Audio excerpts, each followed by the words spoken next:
दोस्तों आपने मोटरसाइकिल में डिफरेंट तरीके की चेन सिस्टम के बारे में जरूर सुना होगा। तो कुछ दिन पहले क्या मैंने कल ही एक ओरिंग वर्सेस एक्सरिंग के ऊपर एक वीडियो बनाई थी जो कि एक शॉर्ट था। तो इसमें मैंने बोला था कि भाई इस पर एक डिटेल चर्चा करेंगे कि क्या ओरिंग होती है, क्या एक्सरिंग होती है।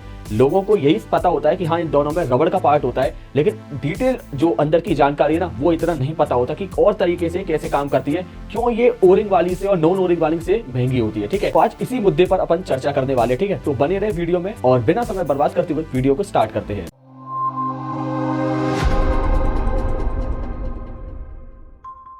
तो दोस्तों सबसे पहले मैं बात करता हूँ चेन की। तो भाई चेन एक ऐसी चीज है जिससे कि आपकी बाइक चलती है। गियर से आने वाली पावर जो होती है वो चेन पर आती है, और चेन जो पावर होती है ना वो टायरों को देती है, और जिस वजह से आपकी बाइक आगे चलने वाले मोड में आ जाती है। ठीक है, लेकिन दोस्तों चेन के भी 3 टाइप होते हैं, नॉन ओरिंग, ओरिंग और एक्सरिंग। ये 3 तरह की ही चेन मार्केट में अवेलेबल होती है, और इसी के अकॉर्डिंग इनका प्राइस भी वेरी करता रहता है। तो सबसे पहले मैं बात करता हूँ आपको नॉन ओरिंग वाली चेन की। दोस्तों ये एक सिंपल सी चेन होती है, जैसे कि आपने अमूमन जो कंप्यूटर सेगमेंट की जो बाइक है ना, स्प्लेंडर, पैशन, इस तरीके की जितनी भी 100 सीसी की जो बाइक्स होती है ना, इनमें आपने देखा होगा कि इनके बीच में ना किसी भी तरीके का कोई रबड़ वाला पार्ट होता ही नहीं है। सिंपल इसमें चेन के लिंक लगे होते हैं, और जिनके बीच में ये आपस में एक दूसरे से कनेक्टेड होते हैं लॉक के जरिए से। जिनके बीच में आप देखोगे ना तो आपको केवल उसमें मेटल ही मिलेगा, उसमें आपको कोई रबड़ वाला पार्ट नहीं मिलेगा।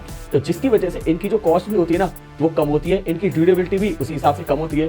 इनमें आपको टाइम टू टाइम ल्यूब करने का भी जरूरत पड़ती रहती है। तो इसी 3 कारणों की वजह से इसी की कॉस्ट कम होती है, तो उसी हिसाब से भाई की लॉन्जिविटी भी ज्यादा नहीं होती। ये सिंपल एक चेन होती है, इसमें ज्यादा ऐसा कुछ होता ही नहीं यार। आई एम श्योर आप समझ गए होंगे, जैसे साइकिल की चेन होती है वैसे ये होती है, टाइमिंग चेन होती है ऐसे ये होती है। तो इसमें ऐसा कुछ वाला मामला होता नहीं है। ठीक है, तो अब मैं आता हूँ भाई ओरिंग वाली चेन के ऊपर दोस्तों। तो दोस्तों ओरिंग वाली जो चेन होती है ना उसमें लिंक के आजू बाजू ओरिंग लगी होती है। तो शायद आप मेरी बात समझ गए, आपने ओरिंग वाली चेन जरूर देखी होगी जिसमें काला काला से एक रबड़ वाला पार्ट लगा रहता है। अब इसका दोस्तों काम क्या होता है, ये ल्यूब को ना होल्ड करके रखता है, ये ल्यूब को पकड़ के रखता है, जकड़ के रखता है, जिससे चेन की जो लॉन्जिविटी है वो आगे तक बनी रहती है। वो चेन नॉइस नहीं करेगी चलते समय। जो चेन जो आवाज करती है ना खड़र खड़र खड़र खड़र ट्रेन की पटरी जैसी, ऐसी आवाज ये बिल्कुल भी नहीं करती। आपका एक्सपीरियंस स्मूथ बनाती है। तो इस ओरिंग का बस इतना ही काम होता है, चेन की आवाज को कम करना और जो ल्यूब जो हम जो लगाते हैं उसको जकड़े रखना, जिससे कि चेन की लॉन्जिविटी बनी रहे। तो दोस्तों यही है होता है ओरिंग का काम। इसके अलावा ओरिंग जैसा इसमें ऐसा कुछ होता ही नहीं है, ऐसा कोई नहीं है, कोई महान तरह की टेक्नोलॉजी ऐसा इसमें कुछ नहीं होता। सिंपल एक ओरिंग होती है जो इन सब चीजों को, वाइब्रेशन को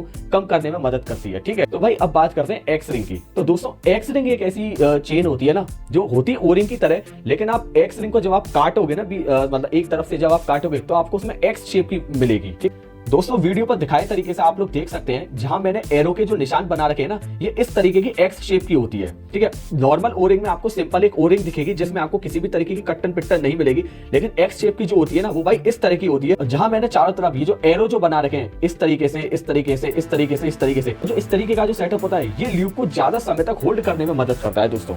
तो दोस्तों इस तरीके का ये जो सेटअप होता है ना एक्स शेप का, तो जो बीच साइड के जो किनारे जो बच जाते हैं इनमें आपका ल्यूब फंसा रह जाता है।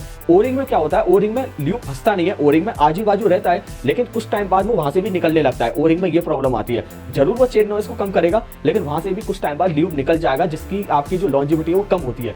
लेकिन वही एक्स रिंग होता है ना दोस्तों, इसके अंदर ये जो आप चेन ल्यूब जो डालते हैं इसके अंदर फंसा रह जाता है साइड की किनारियों में, और जब फंसा रह जाएगा ना दोस्तों तो वो चेन को लुब्रिकेशन प्रदान करता ही रहता है लंबे समय के लिए, ओरिंग से ज्यादा समय के लिए। तो बस इसी रीजन की वजह से दोस्तों इसको एक्स रिंग बोलते हैं। और ये जो आपकी आजकल की जो बाइक्स आ रही है जैसे अपाचे हो गई और हिमालयन हो गई या ट्रायम्फ की 400 हो गई, ये जो ट्रायम्फ की जो भाई नई आई, तो इनमें भाई इस टाइप की चेन का इस्तेमाल किया जाता है। एंड आई एम श्योर आप मेरी बात समझ गए होंगे, ये जो एक्स फैक्टर होता है ना इसी एक्स फैक्टर के चारों तरफ ही इसमें ऑयल भर जाता है या ल्यूब भर जाता है, जिसकी वजह से इस चेन की लॉन्जिविटी ज्यादा हो जाती है। ये आवाज भी नहीं करेगी, ज्यादा लंबे समय तक चलेगी, जल्दी से जल्दी ढीली भी नहीं। हाँ भाई दोस्तों 200-250 रुपए महंगी भी होती है ओरिंग वाली से। तो बस यही एक मेजर इसमें डिफरेंस होता है, बाकी इसमें ऐसा कुछ डिफरेंस नहीं होता। एंड आई एम श्योर जो मैंने आपको जो चीजें डिलीवर करने की कोशिश करी वो आपको समझ में भी आई होंगे। ठीक है, स्टिल अगर आपका कोई डाउट है तो दोस्तों मेरे से जरूर पूछना, कमेंट बॉक्स आपके लिए ओपन है। ठीक है, तो आपको मेरी वीडियो कैसी लगी मुझे कमेंट करके जरूर बताइए, और अगर आपने वीडियो यहाँ तक देख ली तो भाई साहब सब्सक्राइब करे बिना तो भाई साहब जाना मत। ठीक है, तो इसी तरीके से अपना सपोर्ट बनाए रखें। जब तक के लिए मिलते हैं अगली वीडियो में, बाय बाय।